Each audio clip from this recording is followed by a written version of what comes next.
আসসালামু আলাইকুম। ভিডিওতে যে ষাঁড় গরুটি দেখছেন এটি হলস্টিয়ান ফ্রিজিয়ান জাতের ষাঁড় গরু।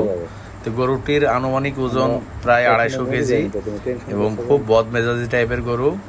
তো আপনারা ভিডিওতে যা দেখছেন কাঁধে দেখেন পানি জমে গেছে, তো এটা আমরা নিডিলের মাধ্যমে বের করার চেষ্টা করছি। তো আপনাদের মনে প্রশ্ন হতে পারে যে এখানে পানি কেমনে আসে বা কিভাবে হলো। তো আপনারা জানেন আমার অন্যান্য ভিডিওতে আমি বারবার বলে থাকি যে প্রত্যেকটি প্রাণীকে 3 মাস অন্তর অন্তর কৃমির বুস্টার ডোজ করবেন, অর্থাৎ ট্যাবলেট খাওয়ানোর ঠিক 15 দিন পরে কৃমির ইনজেকশন দেবেন। তো কাঁধের উপরে যে ফোলাটি দেখছেন আমরা নিডিল মেরে পানি বের করছি, তো এটা মূলত কৃমির ইনজেকশন দেওয়ার জন্য এরকমটা হয়েছে। আসলে ব্যাপারটা আর একটু আপনাদেরকে পরিষ্কার করে দিই। কৃমির ইনজেকশন মূলত আপনারা জানেন নাইট্রোনেক্স, যেটি চামড়ার নিচে ইনজেক্ট করা লাগে, কিন্তু দুর্ভাগ্যক্রমে এই সারটি খুবই খ্যাপা প্রকৃতির।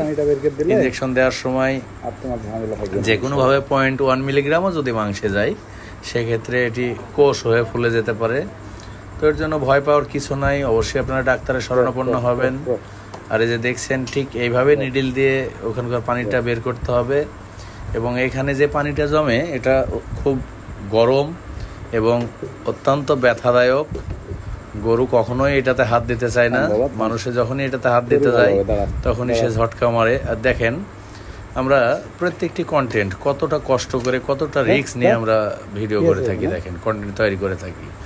কিন্তু আপনারা কি করেন, আপনাদের সামনে একটি ভিডিও যাওয়া মাত্রই না ঠেলা দেওয়া পর্যন্ত মনে হয় যে আপনাদের শান্তি লাগে না। হ্যাঁ, এটাই আবার দেখবেন, যদি অশ্লীল ভিডিও হয় তাহলে আপনারা ঠিকই দেখবেন, কিন্তু যেগুলো কাজের জিনিস এটা তো আমরা বাঙালি, আমাদের সচরাচরই এটা অভ্যাসে পরিণত। কাজের জিনিস আমরা খুব কম বোঝার চেষ্টা করি বা কম দেখি বা কম সুপার মনে হয় আমাদের কাছে। যেগুলো অকাজের সেগুলো নিয়ে আমরা মূলত ব্যতিব্যস্ত হয়ে থাকি।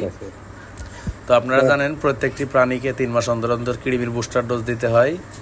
আর এই কৃমির ইনজেকশনটা একটু ভুলবশত মাংসে 0.1 মিলিগ্রাম হলেও প্রবেশ করছে, যার জন্য পানি জমে গেছে। তো আপনারা এটা দেখে অবশ্যই ভয় পাবেন না, ডাক্তারের শরণাপন্ন হবেন এবং অবশ্যই কৃমির বুস্টার ডোজও করে নেবেন।